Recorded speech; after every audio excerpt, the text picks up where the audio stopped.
नमस्कार। मैपिंग का हमारा दूसरा क्लास है ये, और खूब ध्यान से मैपिंग पढ़ेंगे हम लोग। देखिए, इसके बाद बारी बारी से सारे महादेशों के बारे में पढ़ेंगे हम लोग, अच्छे से पढ़ेंगे, सभी देशों के बारे में भी जानेंगे। तो इससे पहले हम लोग देखेंगे घास भूमि के बारे में, ग्रास लैंड के बारे में। देखिए, ग्रास लैंड एक बहुत बड़ा घास का क्षेत्र होता है, घास का मैदान होता है। जैसे आप देखेंगे कि जो फॉरेस्ट होता है, जैसे जंगल, तो जंगल के बाद एकाएक भूमि नहीं मिलेगी आपको। मतलब कहने का है कि एकाएक मरुस्थलीय क्षेत्र नहीं मिलेगा।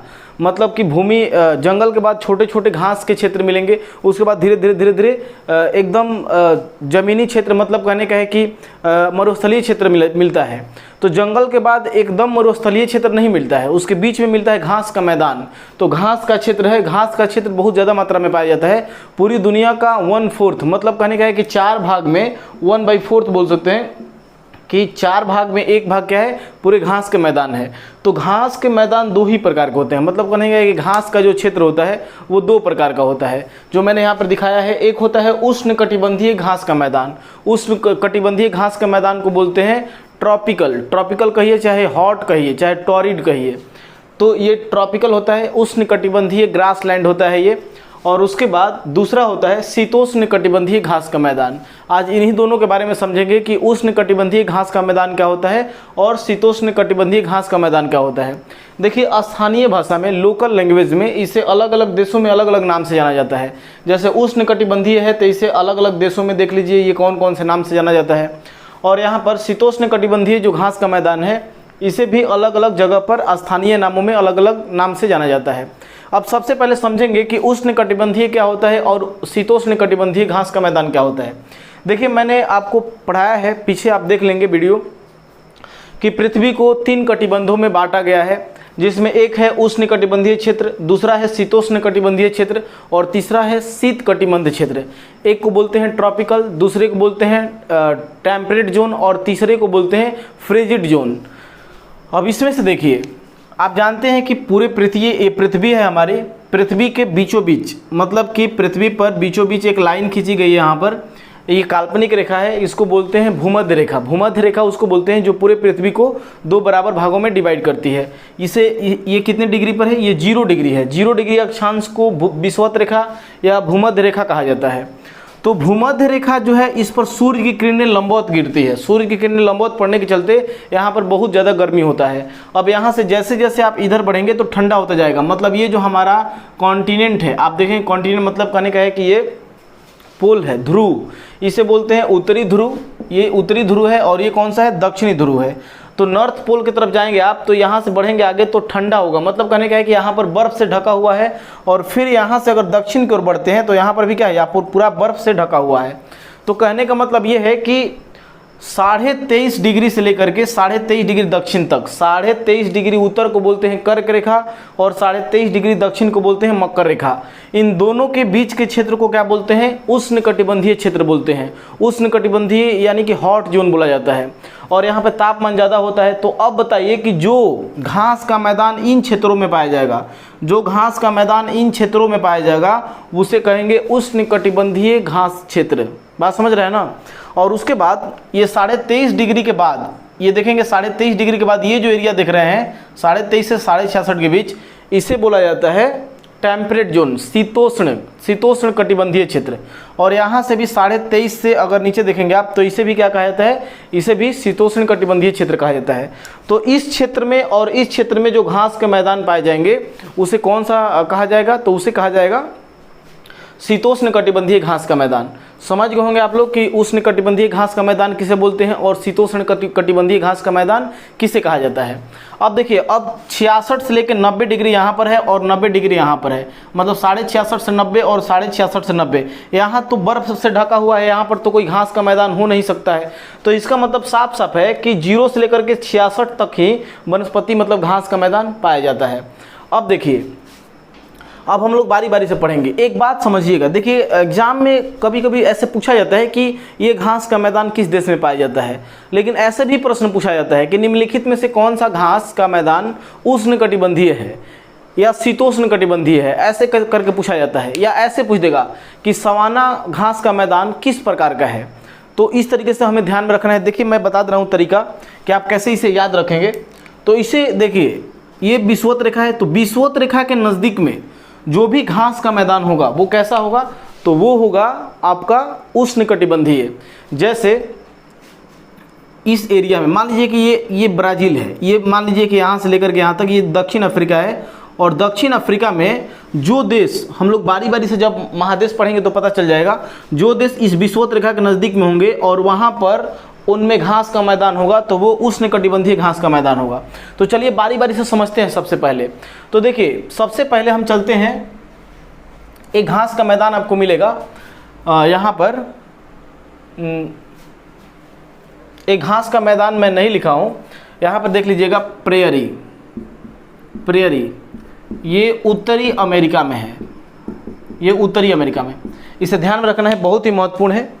प्रेयरी, प्रेयरी घास का मैदान ये कहाँ पड़ता है, उत्तरी अमेरिका में पड़ता है। अब देखिए उत्तरी अमेरिका महादेश कौन सा है, उत्तरी अमेरिका महादेश ये है, उत्तरी अमेरिका महादेश ये है, और दक्षिण अमेरिका महादेश ये है। अब मुझे बताइए कि विषुवत रेखा से ज़्यादा दूर है उत्तरी अमेरिका महादेश की ज़्यादा नज़दीक है, तो ज़्यादा दूर है। देख लीजिए विषुवत रेखा यहाँ पर पड़ रहा है और उत्तरी अमेरिका महादेश यहाँ पर है। इस क्षेत्र में, इस एरिया में पड़ता है कौन सा, प्रेयरी। अब मुझे बताइए कि प्रेयरी घास का मैदान कैसा है, प्रेयरी घास का मैदान कैसा है, उष्णकटिबंधीय होगा कि शीतोष्ण कटिबंधीय होगा। तो साफ साफ यहाँ दिखाई दे रहा है कि ये शीतोष्ण कटिबंधीय होगा, तो बिल्कुल सही, ये ध्यान में रखना है। कहने का मतलब ये है कि ये जो प्रेयरी घास का मैदान है ये पड़ता है उत्तरी। तो प्रेयरी कैसा घास का मैदान है, तो प्रेयरी घास का मैदान होगा शीतोष्ण कटिबंधीय, क्योंकि देखिए विषुवत रेखा से जो बहुत ज़्यादा दूर होगा वो कैसा होगा, शीतोष्ण होगा, और जो विषुवत रेखा के बहुत ही ज़्यादा नज़दीक होगा वो कैसा होगा, तो वो होगा उष्णकटिबंधीय।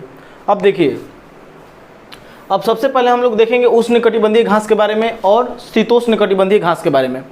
तो सबसे पहले उष्णकटिबंधीय देखते हैं। कैम्पोज कौन से देश में पड़ता है, ब्राज़ील में पड़ता है। आप देखेंगे ब्राज़ील दक्षिण अमेरिका महादेश का एक देश है, हम लोग बारी बारी से सारे महादेशों के बारे में भी पढ़ेंगे। तो यहाँ पर पड़ता है ब्राज़ील। ब्राज़ील को देखिए, ब्राज़ील विषुवत रेखा के बहुत नज़दीक है, क्योंकि ब्राज़ील से ही होकर विषुवत रेखा गुजरती है।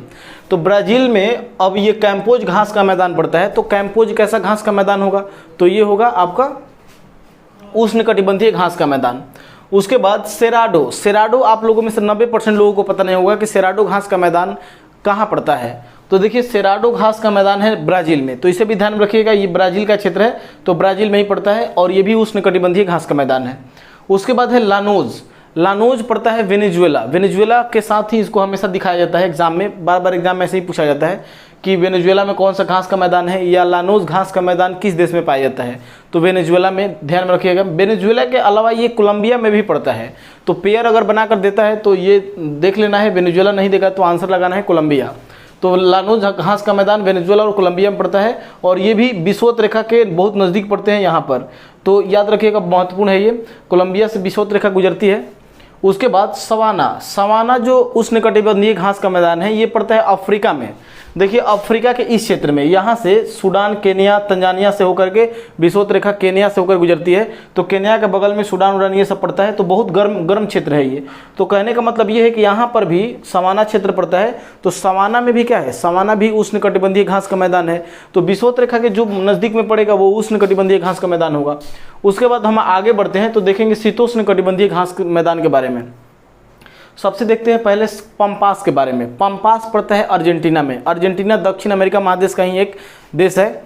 देखिए यहाँ पर पड़ता है अर्जेंटीना, ये पूरा अर्जेंटीना का क्षेत्र है, यहाँ से लेकर पूरा यहाँ तक अर्जेंटीना है। अर्जेंटीना के निचले हिस्से में सबसे ज़्यादा ये क्षेत्र पाया जाता है, घास का क्षेत्र पंपास। तो पंपास को अर्जेंटीना का हृदय कहा जाता है। अगर आपसे पूछा जाएगा कि अर्जेंटीना का हृदय किस घास को कहा जाता है, तो पंपास को कहा जाता है। तो यहाँ पर पड़ता है ये, और इस एरिया में ये कौन सा घास का मैदान होगा, तो शीतोष्ण होगा, क्योंकि विषुवत रेखा से ये काफ़ी दूर है, तो इसे ध्यान में रखना है, महत्वपूर्ण है। और यहाँ पर एक घास उगाई जाती है जो पशुओं के लिए काफ़ी लाभदायक है। यहाँ पे घास एक उगती है अल्फा नाम से। अल्फा घास जो है वो कौन से मैदान में पाई जाती है, तो पंपास घास के क्षेत्र में, ध्यान रखना है। उसके बाद अगला जो घास का मैदान है वेल्ड कहाँ पड़ता है, दक्षिण अफ्रीका। देखिए अफ्रीका महादेश में दक्षिण अफ्रीका एक देश है, यहाँ पर पड़ेगा। सबसे निचला पॉइंट यहाँ पे केप टाउन है, केप टाउन, तो यहीं पर पड़ता है, इसे ध्यान में रखना है। दक्षिण अफ्रीका ये देश है, और दक्षिण अफ्रीका में पड़ता है। तो अब बताइए कि ये जो वेल्ड है वो कैसा होगा, उष्णकटिबंधीय होगा कि शीतोष्णकटिबंधीय होगा? बिल्कुल ये शीतोष्णकटिबंधीय होगा, क्योंकि विषुवत रेखा से काफ़ी दूर है। तो बात समझ गए होंगे, शीतोष्णकटिबंधीय घास का क्षेत्र कौन सा है? वेल्ड है। महत्वपूर्ण है, ध्यान रखना है। उसके बाद कैटरबरी, कैटरबरी कहाँ पड़ता है? न्यूजीलैंड में पड़ता है, न्यूजीलैंड में पड़ता है कैटरबरी। अब देखिए कैटरबरी भी कई बार एग्जाम में पूछा गया है। कैटरबरी पड़ता है न्यूजीलैंड में, ये ऑस्ट्रेलिया है, ये पूरा क्षेत्र ऑस्ट्रेलिया का है, और ये जो एरिया देख रहे हैं ये न्यूजीलैंड का है। तो न्यूजीलैंड में पड़ता है कौन सा क्षेत्र? तो ये पड़ता है कैटरबरी का। कैटरबरी घास का मैदान कैसा होगा? शीतोष्णकटिबंधीय होगा, क्योंकि विषुवत रेखा से काफ़ी दूर है, तो इस क्षेत्र में पड़ रहा है ना। तो आंसर हो जाएगा आपका कौन सा? तो कैटरबरी न्यूजीलैंड, ये शीतोष्णकटिबंधीय है। उसके बाद पुस्ताज, पुस्ताज एक घास का मैदान है, कहाँ पड़ता है? हंगरी में। कहाँ पड़ता है? हंगरी। हंगरी, फिनलैंड, जर्मनी, ये सब एक ही तरफ पड़ते हैं। तो देखिए यहाँ पर पड़ता है जर्मनी, यहाँ पर फिनलैंड, हंगरी। तो ये जो घास का मैदान देख रहे हैं ये आपका पड़ता है हंगरी में। तो हंगरी बताइए कि हंगरी कैसा घास का मैदान होगा? शीतोष्ण के उष्ण? बिल्कुल शीतोष्ण होगा, क्योंकि विषुवत रेखा से बहुत ज़्यादा दूर है। मतलब कहने का है कि ये इस एरिया में पड़ता है 23.5 से 66 वाले में। तो आंसर क्या हो जाएगा? शीतोष्ण कटिबंधीय क्षेत्र। उसके बाद स्टेपी, स्टेपी घास का मैदान यूरोप और एशिया को बोलते हैं यूरेशिया। तो पूरे ये जो क्षेत्र आप देख रहे हैं ये पूरा स्टेपी का क्षेत्र है। स्टेपी इस एरिया में पड़ता है और इस एरिया में पड़ता है। तो यूरोप और एशिया को मिलाकर के बुलाया जाता है यूरेशिया। तो यूरेशिया के क्षेत्र में, मतलब अगर आपसे कभी अलग अलग भी पूछे कि एशिया के घास के मैदान को क्या बोलते हैं, तो स्टेपी, और यूरोप के भी घास के मैदान को क्या बोलते हैं, तो स्टेपी। तो इसे ध्यान रखना है। इसलिए यूरेशिया के घास के मैदान को क्या बोलते हैं? स्टेपी बोला जाता है। अगला है डाउन्स। डाउन्स पड़ता है ऑस्ट्रेलिया में, ऑस्ट्रेलिया के इस हिस्से में पड़ता है। आप देख लीजिए इस हिस्से में पड़ता है। तो अब ये भी इस ये एरिया में आ जाता है, मतलब विषुवत रेखा से काफ़ी दूर है, तो इसीलिए डाउन्स जो है वो डाउन में है। तो कहने का मतलब डाउन में होने के चलते इसे शीतोष्ण कटिबंधीय घास के रूप में जाना जाता है। तो इसे याद रखना है, पूछा जाता है। डाउन्स बहुत ही महत्वपूर्ण है ऑस्ट्रेलिया में। उसके बाद मैंने पहले ही बताया था प्रेयरी के बारे में। प्रेयरी घास का मैदान देख लीजिए, यहाँ पर पड़ता है और ये काफ़ी दूर है यहाँ से। मतलब कहने का ये है कि ये उत्तरी अमेरिका में वो क्षेत्र है प्रेयरी जहाँ पर रॉकी पर्वत यहाँ पड़ता है। रॉकी पर्वत हम लोग मैपिंग का क्लास में जब बारी बारी से महादेशों को पढ़ेंगे तो उसमें पढ़ेंगे। रॉकी पर्वत के पूर्वी ढलानों से यहाँ पर एक गर्म हवा बहती है, चिनूक, और ठंडी से यहाँ बर्फ़ जमा रहता है। तो चिनूक हवा, गर्म हवा है, वहाँ पर बहती है। तो सारे मतलब जो शीत ऋतु में वहाँ पर बहती है तो उस बर्फ़ को पिघला देती है। बर्फ़ को पिघलाती है तो घास नए नए उग जाते हैं वहाँ पर प्रेरी के पूरे क्षेत्र में। और वहाँ पर बहुत ज़्यादा पशुओं के लिए चारागाह उत्पन्न हो जाता है, जिससे पशुएं वहाँ पर क्या होती है कि बहुत ज़्यादा दूध देती है। मांस वाले पशुएं भी बहुत ज़्यादा पाले जाते हैं। और क्या होता है वहाँ पर कि जो प्रेरी का क्षेत्र है वो अमेरिका के लिए गेहूं का समझिए कि केंद्र है। मतलब बहुत ज़्यादा गेहूं का उत्पादन होता है। यही कारण है कि अमेरिका प्रति हेक्टेयर गेहूं का उत्पादन बहुत ज़्यादा कर लेता है। बहुत ज़्यादा कम क्षेत्र में गेहूं का बहुत ज़्यादा उत्पादन करता है, और वो पशुओं के लिए भी उसका उत्पादन करता है। तो यहाँ पर दुधारू पशुओं का मांस का भी उत्पादन यहाँ किया जाता है ज़्यादा। और गेहूं का सबसे ज़्यादा प्रेयरी क्षेत्र यहीं पर है अमेरिका में, जहाँ पर उत्पादन होता है। शिकागो अमेरिका का एक शहर है, शिकागो, जहाँ से मांस का ज़्यादा निर्यात किया जाता है। अमेरिका में सबसे ज़्यादा मांस का वहीं से होता है। तो महत्वपूर्ण है, इसे ध्यान रखना है। उसके बाद अल्फाल्फा घास कहाँ पाई जाती है? अल्फाल्फा घास अर्जेंटीना के पंपास क्षेत्र में पाई जाती है। इसे भी ध्यान में रखना है। एक क्षेत्र है यहाँ पर सवाना, सवाना इस एरिया में पड़ता है। ये जो है सवाना, उष्णकटिबंधीय घास का मैदान। सवाना में घास की जो लंबाई है, वहाँ के घास का जो वो बहुत बड़ा है। मतलब वो वहाँ पर 15-16 फीट की ऊंचाई तक घास पाए जाते हैं। वो बाघ और हाथी, मतलब कहने का कि चीता और बाघ को छिपने के लिए, शेरों को छिपने के लिए वो एक जगह है। मतलब झाड़ीदार घास होता है। तो इसे ध्यान में रखना है, महत्वपूर्ण है। तो अभी मैंने आप लोगों को समझाया घास। यहाँ से 1 नंबर का प्रश्न जरूर एग्जाम में पूछा जाता है, इसे ध्यान रखना है। अब मैं आगे जो अगला मैपिंग का क्लास लेने वाला हूँ उसमें मैं आप लोगों को बताऊँगा समुद्री जलधाराओं के बारे में, स्ट्रीम के बारे में। मतलब वाटर स्ट्रीम जो होता है, समुद्री जलधाराएँ जो होती है वो बहुत ही महत्वपूर्ण है। वो एग्जाम में पूछा जाता है। जैसे कभी कभी एग्जाम में पूछा जाता है कि सुसीमा की जलधारा कैसी जलधारा है, वेंगुएला की जलधारा कैसी जलधारा है, निम्नलिखित में से कौन सी जलधारा प्रशांत महासागर की है, निम्नलिखित में से कौन सी जलधारा हिंद महासागर में बहती है, कौन सी गर्म जलधारा है, कौन सी ठंडी जलधारा है, हम्बोल्ट की जलधारा कैसी जलधारा है। तो ये जो जलधारा होती है समुद्र में, इसे हम लोग समझेंगे कि आखिर एक बार मैप से अगर आप देख लेंगे तो आपके दिमाग में हमेशा के लिए फिट हो जाएगा। तो मैपिंग से क्लास जरूर करना है। मतलब अब धीरे धीरे जैसे ही मैं स्टार्ट करूँगा महाद्वीप पढ़ाना, तो 7 महाद्वीपों के बारे में हम लोग अच्छे से पढ़ेंगे। देखिए अगर आप देखेंगे कि ये जो मैंने घास का मैदान अभी पढ़ाया, तो अभी अंटार्कटिका महादेश के बारे में नहीं बताया। अंटार्कटिका बर्फ से ढका हुआ है, वहाँ पे कोई घास का मैदान नहीं है, इसलिए मैंने नहीं बताया, समझ रहे हैं ना। तो अगले क्लास में हम लोग को समुद्री जलधाराओं के बारे में ही पढ़ना है, ठीक है। तो आराम से आप पढ़ते रहिए, मिलते हैं नेक्स्ट वीडियो में, तब तक के लिए बाय।